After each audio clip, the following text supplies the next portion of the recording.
Morpheme को दो भागों में बांटा गया है। पिछले क्लास में मैंने बता दिया था मॉर्फीम का मतलब हो जाता है शब्दांश, और शब्दांश जो दो शब्दों जो मिलकर बनी है, शब्द जो रंग बराबर हो जाता है शब्दांश। तो मॉर्फीम का भेद मैंने नहीं बतलाया था। चलिए आज मैं मॉर्फीम का भेद बतला देता हूँ। मतलब morpheme is divided into two parts. शब्दांश को दो भागों में बांटा गया है। पहला का नाम है प्रीफिक्स और दूसरा का नाम है सफिक्स।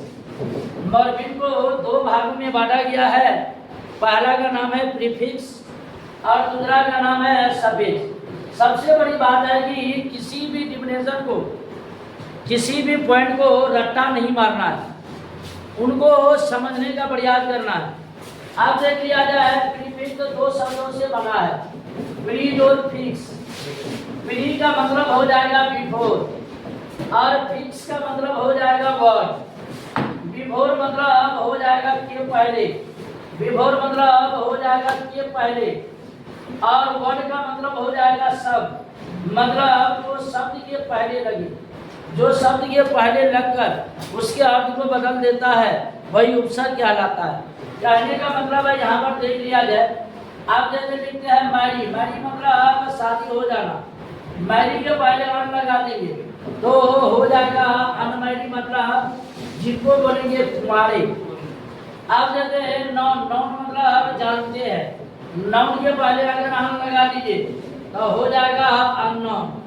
आप जैसे मैंने बता दिया था नाउन, नाउन मतलब संज्ञा, और नाउन के पहले अगर प्रो लगा दीजिए तो हो जाएगा प्रोनाउन, मतलब हो जाएगा सर्वनाम।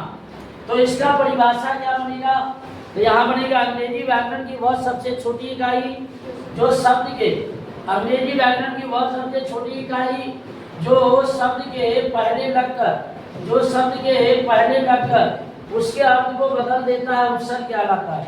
तो परिभाषा इसका क्या हो जाएगा, the smallest unit of English grammar which is used in the beginning of the word, in the beginning of the word and change the form of main word, and change the form of main word is called prefix।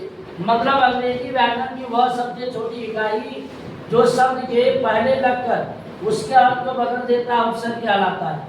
तो ये prefix के बारे में मैंने जाना। अब यहाँ पर देख लिया जाए सफिक्स के बारे में। सफिक्स का भी मतलब हो जाता है प्रत्यय। सफिक्स को भी उसी तरह तोड़ेंगे जिस प्रकार मैंने प्रीफिक्स को तोड़ा। अब देख लिया जाए सफिक्स को दो शब्दों में बांटा गया है, शब्द और फिक्स। शब्द का मतलब हो जाएगा आफ्टर और फिक्स का मतलब हो जाएगा वर्ड, और आफ्टर का मतलब आफ्टर। फिर यहाँ पर समझा जाए सभी तो दो शब्दों से, शब्द और fix.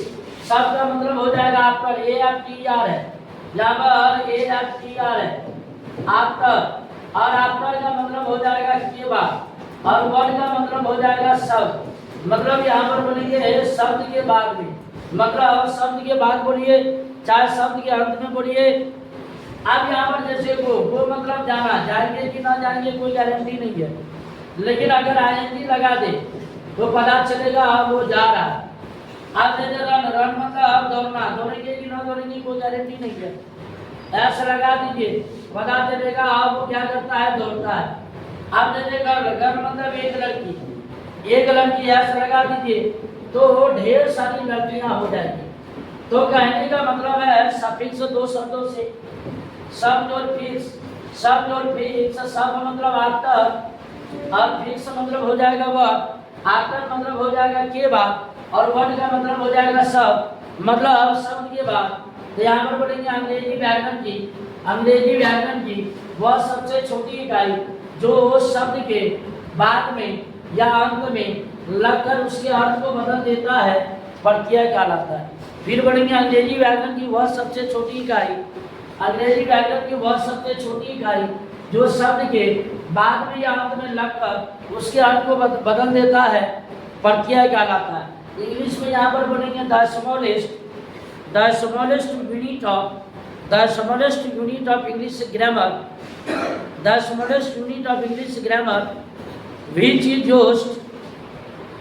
is used in the end of the word, which is used in the end of the word, and change